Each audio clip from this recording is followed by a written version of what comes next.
Hello, how are you? Welcome to the Drum Show. My name is Quinlan, and tonight's episode is all about gamelan. Okay, gamelan music are predominantly from Indonesia, although it can be found in other areas as well. What I'd like to do is actually play some music in the spirit of gamelan, give you an introduction to what gamelan music is, its history, the notes that it uses via my triggers, etc., that I've been using on recent episodes, and how much of an influence it's been for Western, in our, well, should I say Western influence, so to speak. So let me get on with it, and what I'll do is essentially explain the history of gamelan. I've sourced it from the internet, combined it with my own studies, as you can see with my drum kit here. With the drum show over the years, I've expanded my typical 5-piece kit that I used to use back in the mid-90s. Added an extra tom, added a pergola over there, the chicken coop over there, all that sort of stuff, and it's ended up being this. But one of the reasons I'm actually talking about my drum kit is back in the mid-2000s, around about 2004, I invested in gongs, and that's one of the predominant sounds of gamelan music, okay? So what I have behind me is a series of 4 gongs, right?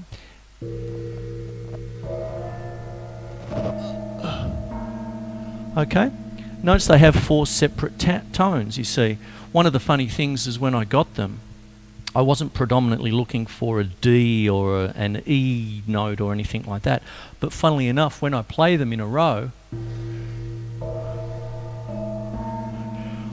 what now, my love, da da da da da da, and that's why I don't sing in bands. And that's what goes on. So it's really quite an interesting little thing that the gongs have an inherent tone, of course, as do tom-toms when you tune them. I've got these tuned over here to essentially one of the main kinds of scales that are used, although it's a bit hard to pick.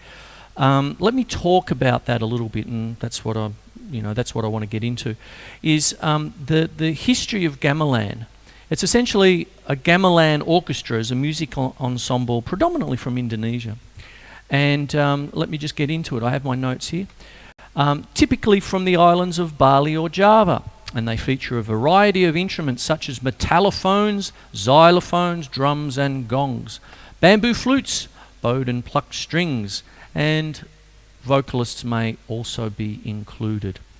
The term gamelan refers more to the set of instruments than to the players of those instruments. A gamelan is a set of instruments as a distinct entity, built and tuned to stay together. Instruments from different gamelan are generally not interchangeable. Actually, the word gamelan comes from the Javanese word gamels, meaning to strike or hammer. I hope I've pronounced the words properly, with all due respect to this music that is so much of an influence, obviously an influence to me. I mean, I've got toms and gongs and all that tuned to them. Now, let's talk about the tuning a little bit. I'll get back to the history in a second, but because this is predominantly a drum show, what I would like to do is actually talk about the things that make gamelan gamelan, okay? We have a scale called the P-log scale. That's P-E-L-O-G. Once again, I hope I have pronounced it properly. And essentially, a P-log scale, it's a bit, as I said earlier, it's a little bit hard to pin down because different gamelan orchestras use slightly different variations. Okay, but predominantly, if you had to try and pin it down somewhat, It's very close to some of the tones of the Phrygian mode, okay, which is essentially, I'll just step back a little bit. One of the main characteristics of the Phrygian mode, the Phrygian mode is something that is also used in Spanish flamenco, of all things. Very different kind of culture there. I've talked about that with guitar in the past. But the P-log scale is inherently a 7-note scale, but predominantly 5 notes are used, and it comes across initially as very close to a pentatonic scale, which is also a 5-note scale, which is the most used scale in the world, really. And what goes on is the P-log has a slight difference in the sense that it is related to the Phrygian mode, in the sense that if you start with the tonic, it then has a flattened second, you can have a flattened third, and funnily enough you can have the sharpened fifth, okay, and you can also have the sixth. And what goes on is it does change. So that's what I mean by it's hard to pin down, because as soon as you get into a different area of Indonesia and a different gamelan orchestra, they may use different scales or a slight change of those main tones. But one of the characteristics is the fact that it is very closely related to some of the tones of a Phrygian mode, okay, which is predominantly the flattened second and the flattened third. Now, what also can happen is that the sharpened fifth degree, sorry for being a bit technical here, but the sharpened fifth degree is also one of the main tones of the whole tone scale. Now, this is where we get into the history as applied to our Western culture. Claude Debussy, who I did a show on about a month ago, about 6 or 7 episodes ago now, actually went to the Paris main Paris exhibition, international exhibition in 1888, I believe, off the cuff, and that's where he was first introduced to Indonesian gamelan music, and it had a profound effect on him. Although you couldn't find gamelan music, as a direct influence, like he didn't actually quote gamelan notes or anything like that, but Debussy's very famous use of the whole tone scale with its sharpened fifth degree does inherently point to what he heard, which gave him he was profoundly taken with the music that he heard. He went along with Erik Satie, another very famous classical composer, who also heard gamelan, and you can also inherently hear snippets of it in Satie's music, such as the Gymnopedes, which is very famous piano music and stuff. Now, as I said, it's very hard to pin down. The influence is obscure, so to speak, because inherently, when we talk about the P-log scale, P-E-L-O-G, it can change slightly, and then we can also deal with, because the instruments of a gamelan orchestra are usually, as I've already explained, metallophones and things, which is like a vibraphone, if you will, metal instruments struck, this kind of thing, such as orchestral crotales, which is, tuned cymbals, so to speak, which is what I've used as triggers tonight as well, or the sounds with triggers here, is the fact that they can be somewhat microtonal. So what I mean by that is, like, it's not inherently a diatonic scale. It could be not quite C and not quite D flat and all that. So it's just hard to pin down. So that's something about the inherent, how can I say, the tonal history of gamelan, where it comes from. A little bit more of this. I'll play a little something in the style of gamelan. I'm trying to play very much in the style of this very influential music, gamelan from Indonesia. And I've tuned my piccolos tonight somewhat to the tones of a kind of a P-log kind of tone, trying to get that sort of an agitated shimmering sound, as what's often been described, or the music has been described as.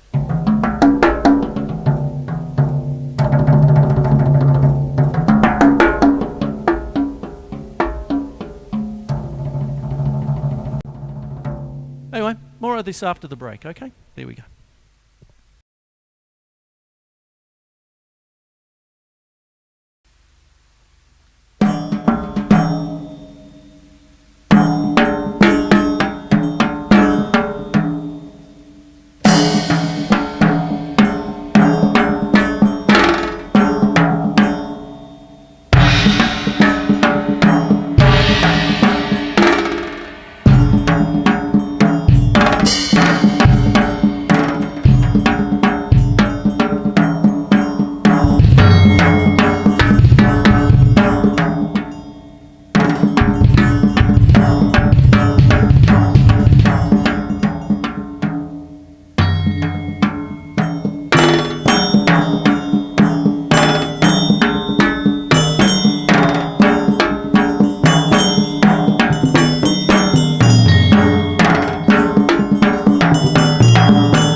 The history of gamelan music. The gamelan predates the Hindu-Buddhist culture that dominated Indonesia in its earliest records and instead represents a native art form.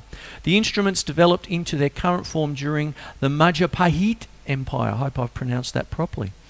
In contrast to the heavy Indian influence in other art forms, the only obvious Indian influence in gamelan music is the Javanese style of singing.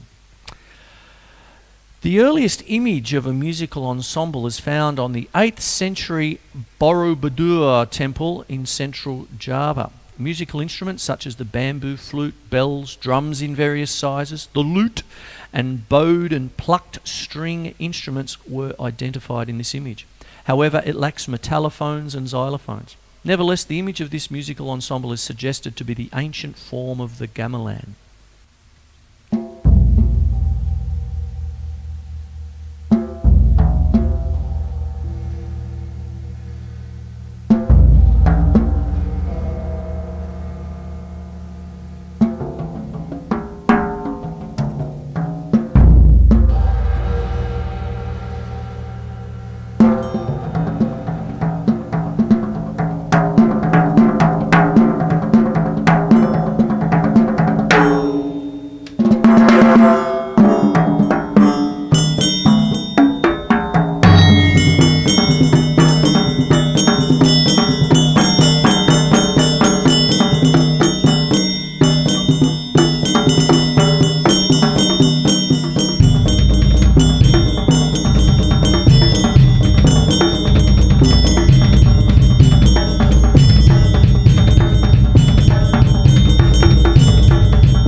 The varieties are generally grouped geographically, with the principal division between the styles favoured by the Balinese, Javanese and the Sundanese peoples.